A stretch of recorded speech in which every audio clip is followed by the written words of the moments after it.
Pues ya está la convocatoria precisamente para sustituir a Alejandro Gertz Manero y bueno, pues hasta este momento, aunque ya se cerró la convocatoria, que fue rapidísimo todo está siendo rapidísimo, estamos viendo cómo se cerró la convocatoria porque fueron solo 2 días y hasta este momento, por lo menos lo que yo he podido ver, no se sabe quiénes se registraron, quiénes son los que se apuntaron para que los consideren para el puesto de fiscal general de la República. Edmundo, buenos días y bienvenido, ¿cómo estás? Muy buenos días, Carmen. Bueno, pues bien dice el dicho que la realidad supera cualquier fantasía. Y esto parece una comedia de enredos. Lástima que lo que está de por medio es la necesidad de justicia, la necesidad de seguridad de nuestro país y no solamente los entretelones entre los diferentes dirigentes y que tienen tan graves responsabilidades como lo que estamos viendo. La verdad, Bretón decía que México superaría cualquier surrealismo y creo que tenía toda la razón, e incluso lo que podrían pensar los surrealistas o los clásicos de las letras en cualquier idioma, la realidad nacional los está superando. Pero más allá de esto, Carmen, lo que está en el fondo del asunto, si el problema era que el señor fiscal Gertz Manero estaba siendo ineficiente, o digámoslo suavemente, su ritmo de trabajo estaba descompasado con las necesidades de materializar, como dicen los abogados, de sustanciar, como bien dicen, los diferentes delitos para darle celeridad a la atención al problema de justicia, pues habría que abordarlo de esa manera. O bien, si las razones, como se ha aducido también, son no técnicas, sino políticas, y entonces se le ha mencionado que el señor fiscal había filtrado algunas de sus investigaciones por razones políticas o por diferencias con algunos personajes de la 4T o de su vida incluso personal, pues entonces que se ponga sobre la mesa el asunto y no, fíjate bien en qué estamos terminando esta tragicomedia. El fiscal aduce en su carta, no sabemos, como bien has mencionado, cuál era el contenido de la otra, pero sí la que conocemos, que deja una responsabilidad de este tamaño, porque la titular del Ejecutivo Federal le ha ofrecido una embajada en un país amigo. Yo no sabía que México tuviera embajadas en países enemigos, para empezar. Pero bueno, dejemos lo que le ofreció un país. Bueno, y la pues Constitución así sí. dice que para renunciar al cargo debe aducirse una razón grave.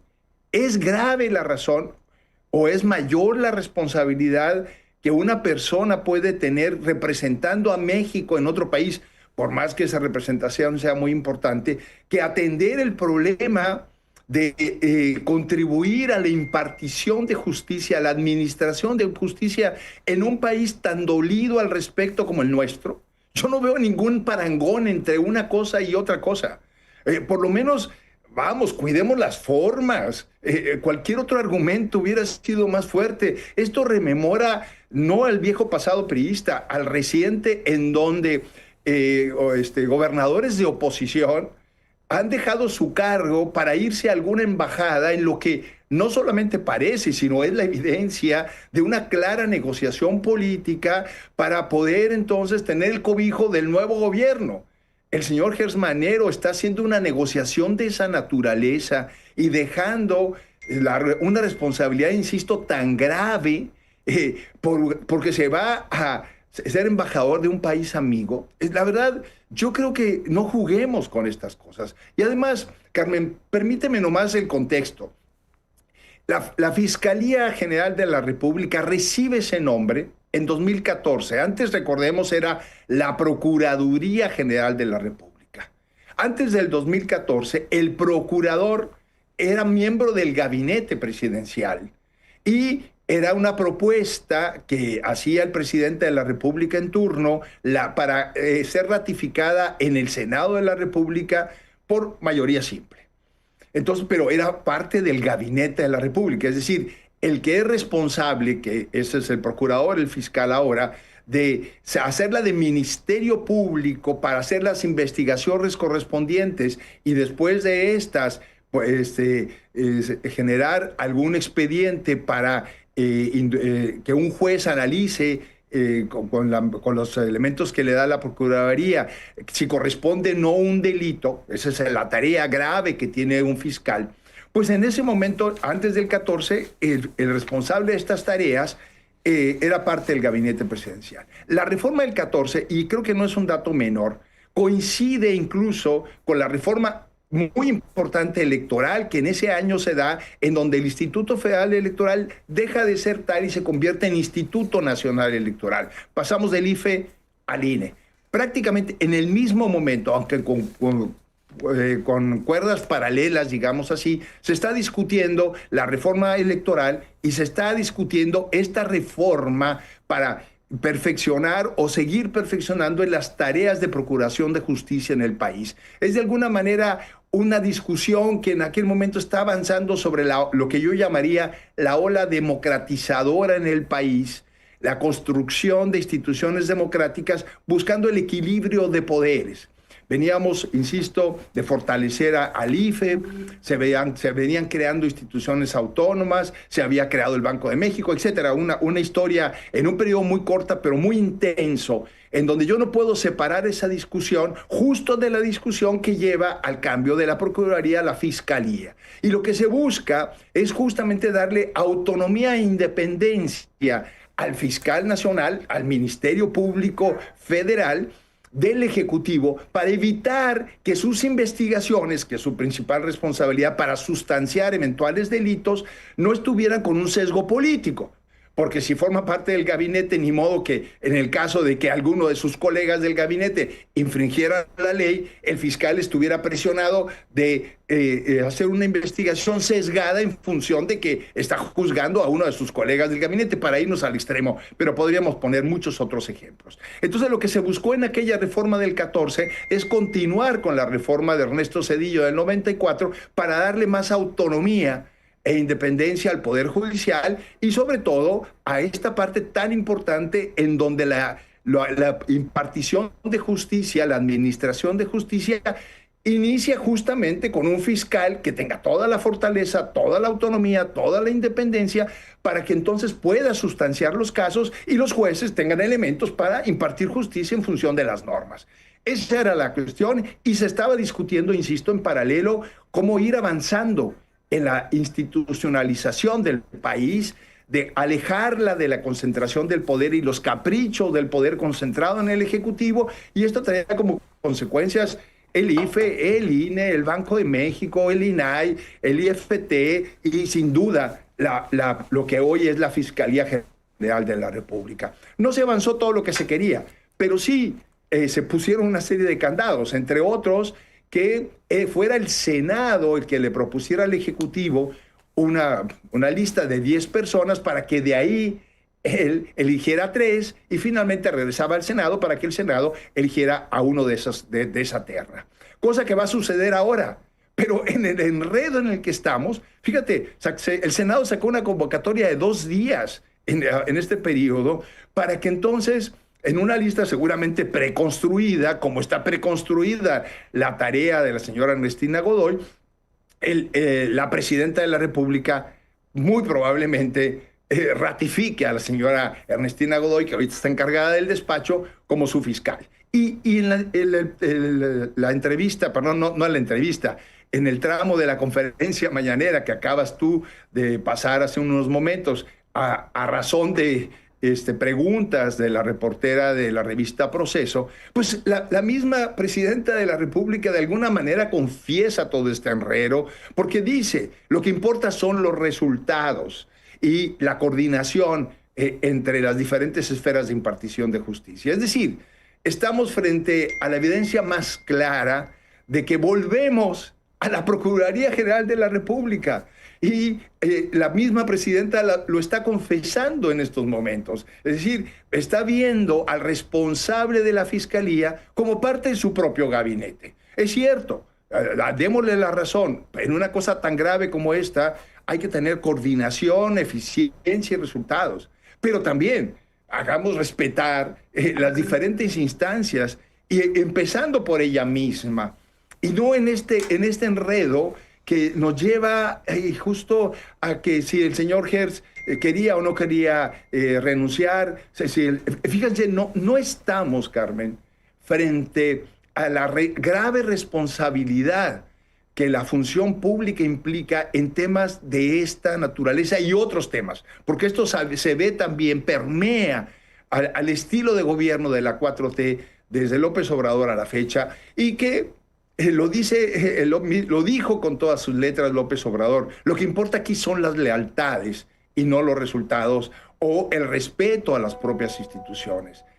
La Fiscalía General de la República, en manos de las 4T, es letra muerta en términos constitucionales y legales frente a todo lo que se pretendió desde las sucesivas reformas de finales del siglo pasado y lo que fue todo el periodo de transición. Estamos frente a la evidencia más clara de cómo se ha venido desmontando la institucionalidad democrática en el país, cómo se sigue concentrando el poder en el Ejecutivo, y se pueden dar las razones que se quedan, y pueden ser muy buenas esas razones.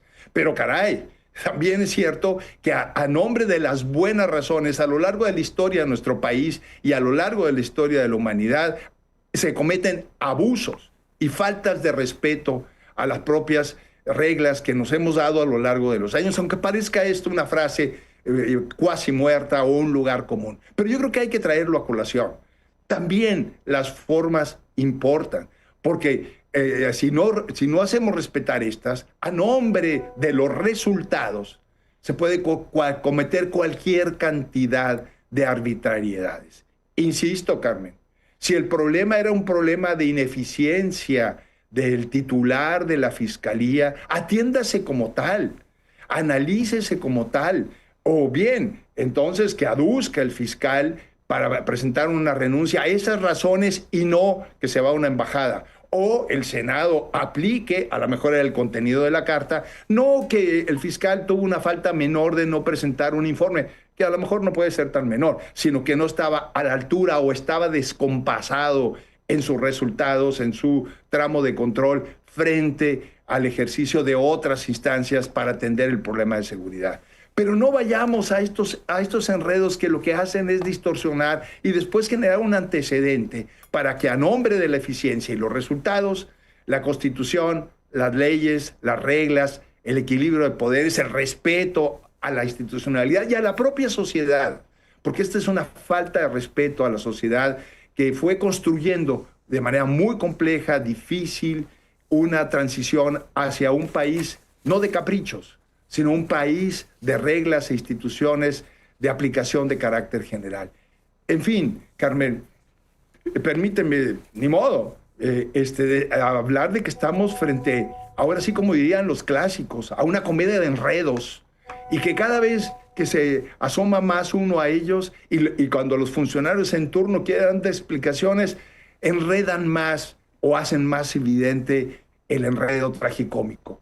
Lamentablemente que en eso nos va a la sociedad toda, a la falta de respeto a la sociedad toda, y es aquí una evidencia más, Carmen, de la concentración del poder en el Ejecutivo Federal que pone y dispone.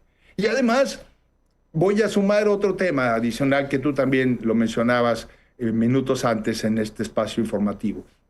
Aparece paradójicamente o curiosamente, o no sé cómo llamarlo, el líder de la 4T en este mismo momento, sí, presentando un libro.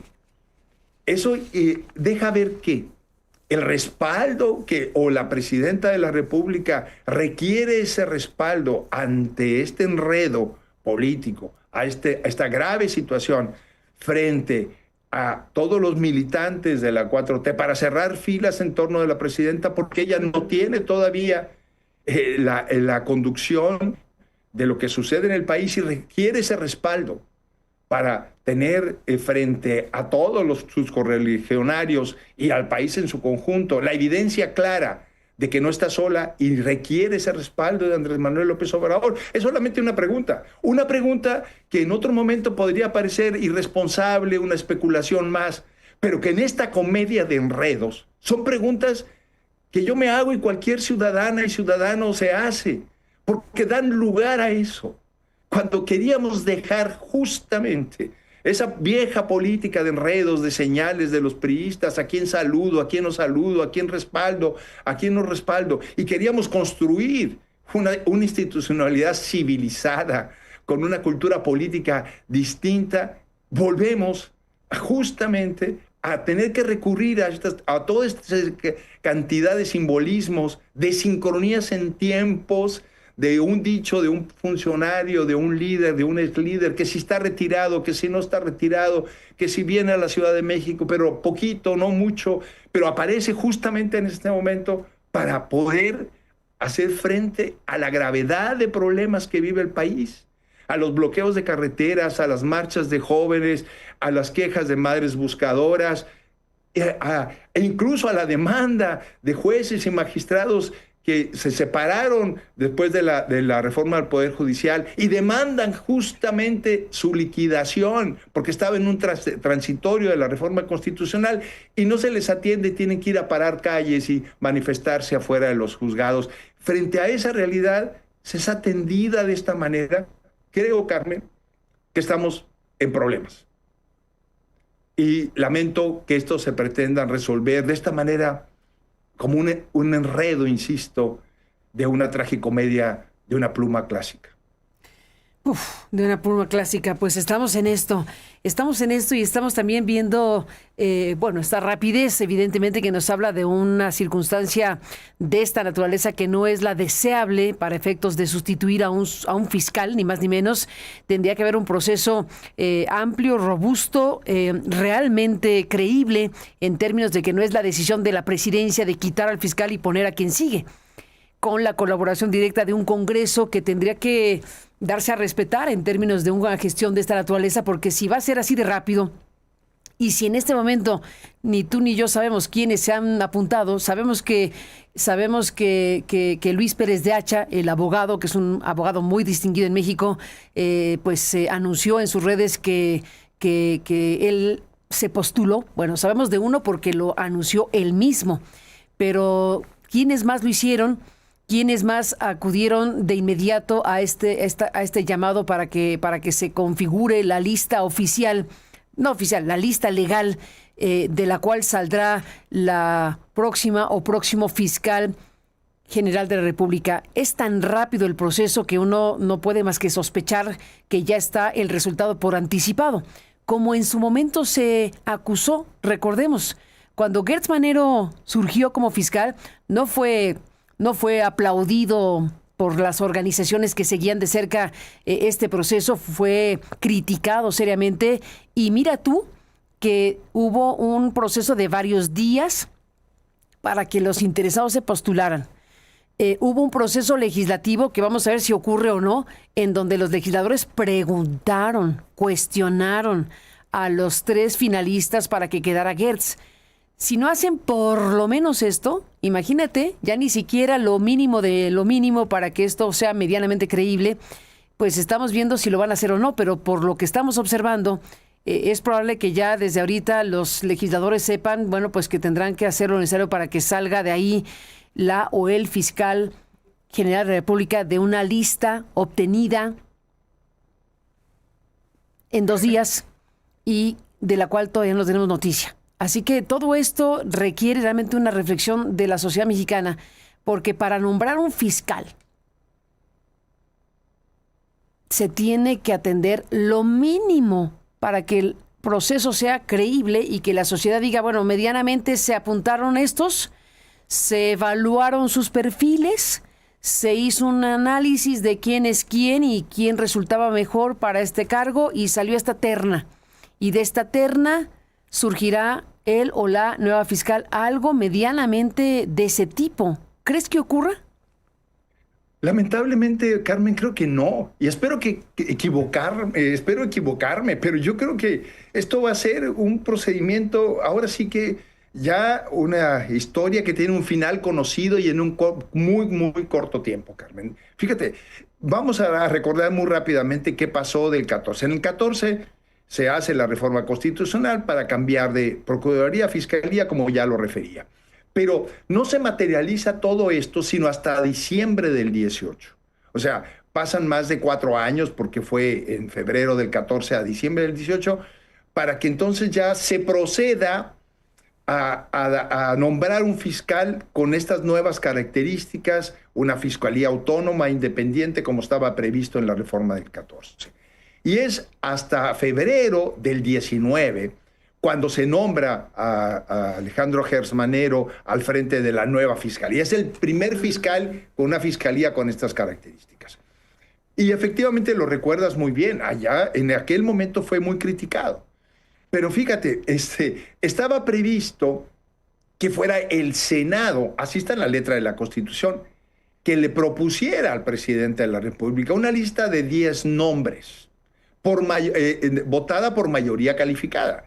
Claro, para diciembre del 18, febrero del 19, Alejandro Gertz Manero y en ese momento el presidente de la República en turno, Andrés Manuel López Obrador, contaban con la mayoría calificada en la alianza de Morena, PT y Verde, para entonces hacer letra muerta de ese espíritu del legislador, que era poner una serie de candados para que quien llegara a la fiscalía contara con una deliberación seria de los diferentes grupos parlamentarios. Esta es la desgracia cuando se pierde una cuestión de esta naturaleza y llega un grupo al poder que copa todas las instancias, tiene por sí mismo la mayoría calificada, que era lo que tenía el priismo años atrás, y entonces hace de la letra constitucional y el espíritu de la Constitución letra muerta.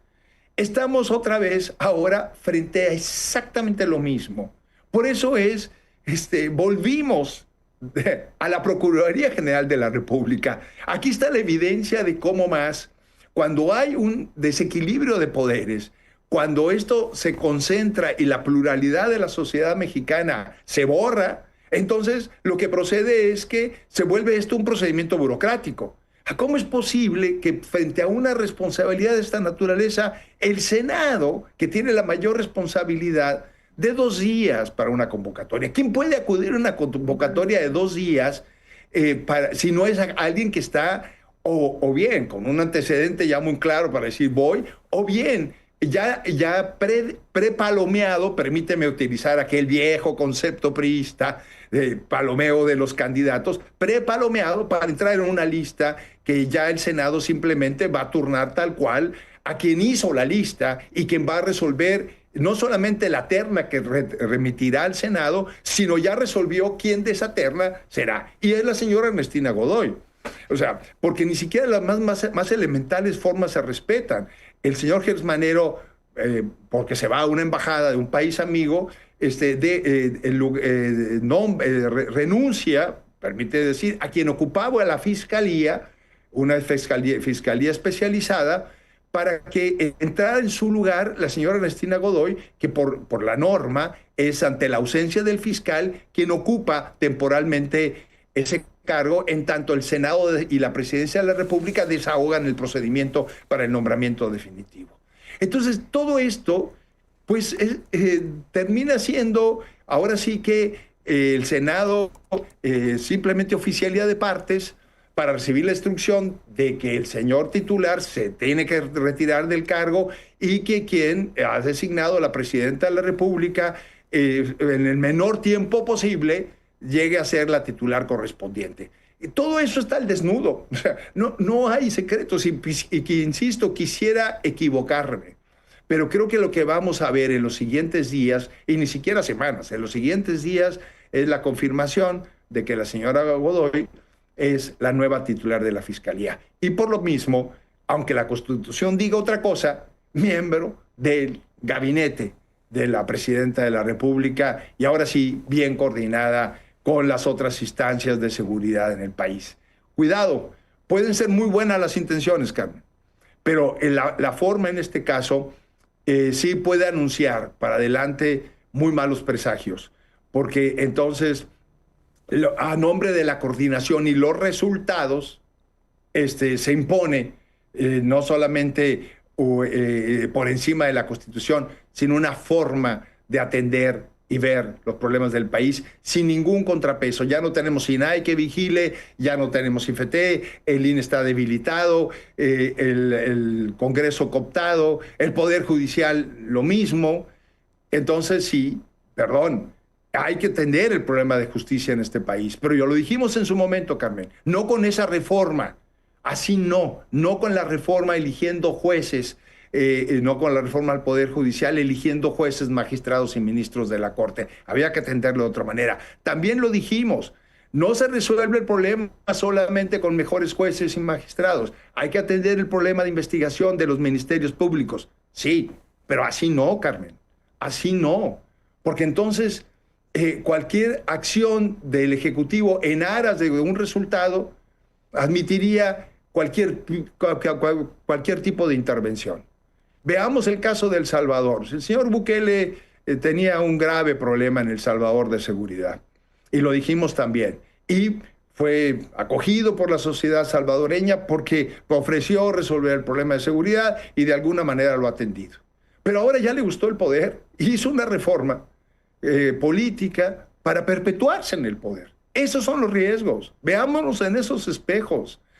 Sí hay que dar resultados sobre el tema de seguridad. Es un problema muy serio en este país, pero hagámoslo bien, porque lo que es una solución de corto plazo para dar, a lo mejor alguien le habrá sugerido un manotazo en la mesa y corregir el rumbo, se puede volver un problema no en el largo plazo, en el mediano plazo, y en donde entonces se vayan imponiendo por razones de seguridad cualquier cuestión, aun cuando estén en contra de la institucionalización de la democracia en este país, de la Constitución en este país. Y además, para respaldar la decisión, el líder sale y bendice en este momento el cauce que está tomando el relevo en la Fiscalía General de la República, Carmen.